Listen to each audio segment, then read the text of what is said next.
Welcome to Beyond the Inflection Point, the Vodcast where every episode we dive deep into the world of digital transformation with leading experts and business visionaries.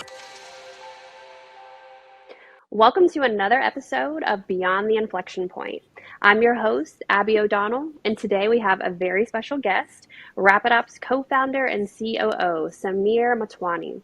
Samir has over 15 years of expertise in digital tech and customer relationship management, as well as a deep love for all things strategy, business, and SaaS. Samir, welcome to the show. Hey Abby, thank you for the warm welcome and introduction.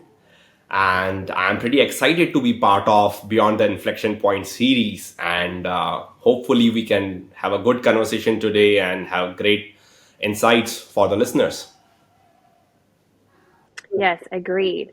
And in this episode, we're going to be exploring the depths of Agile and specifically how Agile is not just a process, but really a cultural shift that starts at the top. And that's where we're going to start in our first question. So let's dive right in. Samir, how would you define the Agile mindset? And what would you say leadership's role is in fostering that mindset, as well as measuring its impact on its organization's culture? Agile mindset, according to me, is all about learning, adopting, or implementing any new idea, tool, or technique. That becomes a driving force for your organization with this changing business dynamics. Because market is changing so fast, and if you can't adopt to that, okay, you will be wiped out of the industry. And that's where the agile mindset plays a bigger role. Specifically for the leadership, they have to be involved, from starting to the end. They can't just practice it by saying it and just skip when it comes to the implementation. So for example, as a leader, it's your role to define the goals for your organization and help the team to understand, okay, what we are trying to achieve and how we want to reach there. You become the facilitator for providing right tools, resources to run this agile processes. You become the facilitator to remove any sort of bureaucratic barriers which appears. For example, there are the teams which are running with hierarchies and departments, and people have the habit of controlling the power. Okay, but this agile mindset wants people to run within the self-organizing teams, whereas they can take decision with autonomy, can work for the things and see the results which drive through. So, as a leader, you have to make sure that how people can work, by themselves within those teams. There's a shift of power required. And at the same time, as a leader, you have to create a culture, okay, whereas the failure is not seen as a punishment. Okay, till the time you're working with the fail forward approach, everything is going for the success, at particular point. So leadership has to make sure that the people trust you. You bring the transparency and clarity, and that's what impacts as a whole within the organization, and that role becomes more important.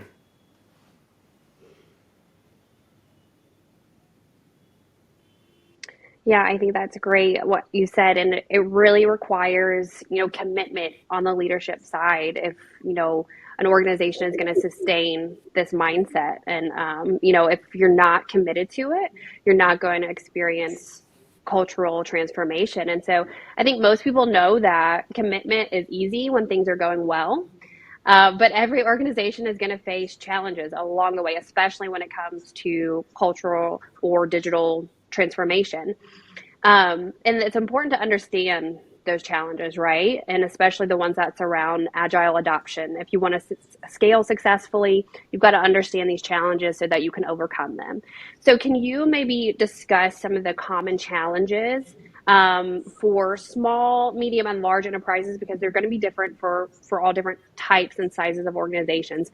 Give us an overview of some common challenges in each of those and along with some tips for maybe overcoming them. Sure. There are different challenges based on the size of your company.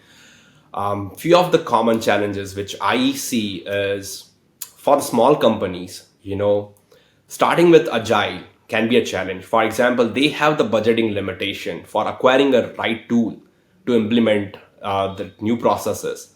Or they do not have the right talent within the organization. They cannot hire the people who can run these processes end to end.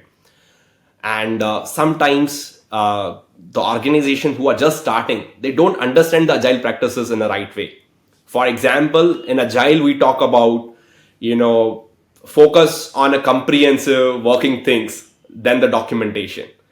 And people just think like, hey, we can skip the documentation, we can just try to build something. But what happens when you team start becoming bigger, and a few of the initial members who are building something is not part of the team right now? Now you are having an issue like you have a castle built with the pack of cards. If you pull something and whether it's going to stay or not, that can become a challenge. So just don't follow any advice blindly. The documentation is required. I just trying to talk about a use case whereas people make mistakes. But the same way, if you are growing at mid scale level, you have a challenge like your departments. Okay, everybody has its own goals. They might be working in the silos. And as we discussed in the first segment, is like whether the leadership is not committed, they are not empowering the people. Certain ideas might get stuck in just getting the approvals from the managers, and good things might not see the sun. So this is a big challenge of the communication, and it grows as the organization become bigger. So think from a larger organization perspective. You have bigger teams, okay, having their own goals. And at the same time, you have the people working with different geographies, different time zones, and this gap increases. So everything's, gets doubled down as you grow. And to resolve that, the solution is a bit simple. It's like bring the transparency. When people from the different culture or different geographies are working with you, you have to win their trust. You have to, and how you can do that is bring the transparency, having better communication, building a feedback loops. So they are involved from starting to end. They understand what you're trying to build, okay, and why you're trying to build that. So, what we have tried to do over here is letting people know, okay, with different points like why we are doing this. For example, building a software, okay, that can be a challenging thing, and why you are building particular part, okay, how it's going to impact to the end user.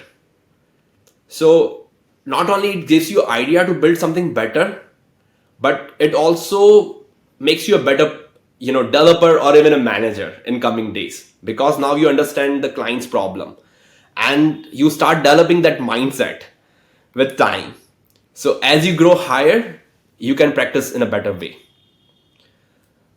Same way we talked about bring better communication. So try to be involved with the team, okay. I would like to say like play with the different tools, techniques, and you can resolve the challenges what you're facing.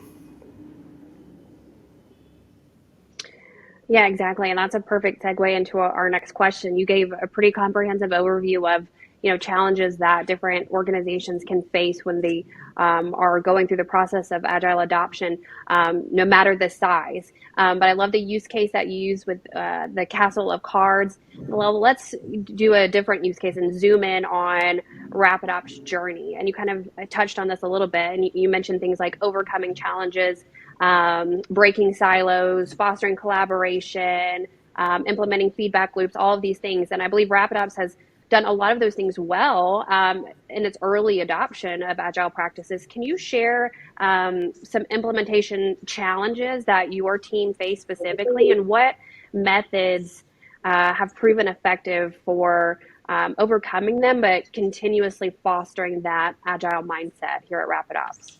Sure. Rapidops was not different when we started. Okay, we faced the similar challenges as we just talked. For example, while we were starting up, we were not sure which framework to use, like whether it's Scrum or it's Kanban. So with a lot of trial and error, even today, our product team uses Kanban, but our service team uses Scrum. So within the same organization, a same framework can't work for every department. So first, uh, as a company, you have to understand, like, don't try to fit the framework which is not built for you. Okay, try to play with it, try to tune it. So that's what we did within Rapidops while we started implementing these processes.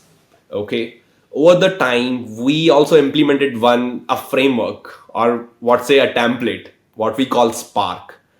Okay, so we always say Spark stands for S is like, you know what is the solution you want to achieve. Okay, you have a problem right now. Okay, how you want to resolve it, with a tool, with a technique, or with new idea. And once you try to resolve it, what is the potential impact? So that's for the P. Okay, and as we said, the transparency is the bigger part within agile mindset. So A is for alignment, from CEO to intern level, if everybody's aligned what they are trying to do. So bring that transparency, that feedback loop, that communication. And then it's like how we are going to roll out, how soon you can do that. Okay, and K for Kaizen is like, once you are done the rollout, what you have learned from that. Okay, how you are measuring it, and how you are going to again use it for the next implementation or the next iteration. So this template of the Spark has worked in a good way. And to bring that from end to end, to bring that clarity within the teams, what we have started doing is we have started this town hall meetings, whereas we meet every quarter. We share as a team what we want to achieve, as an organization what are our goals, how we want to be there, what we have missed in the last quarter, what we want to improvise in this quarter. And that has helped. Okay, same way I shared, like, explain team what you are building to make them better. And the same, moving further, take part within different practices like events or the conferences, because you can learn from others too. You are not always the best. They are the like industry experts who can share the ideas.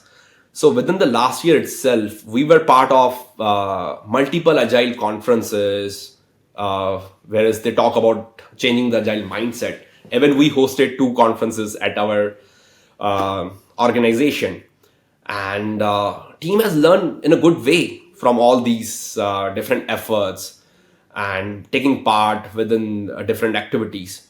So I would say work with your team, bring that transparency, bring that proper tools, help them to grow together, and this is how you can solve, this agile mindset problems. Yeah, that's great. I think that you mentioned a lot of great things there that Rapidups is kind of built on. You know, the acronym is great. You have the town hall meetings. We're fostering that collaboration, but then some specific methodologies like the Scrum model that you mentioned.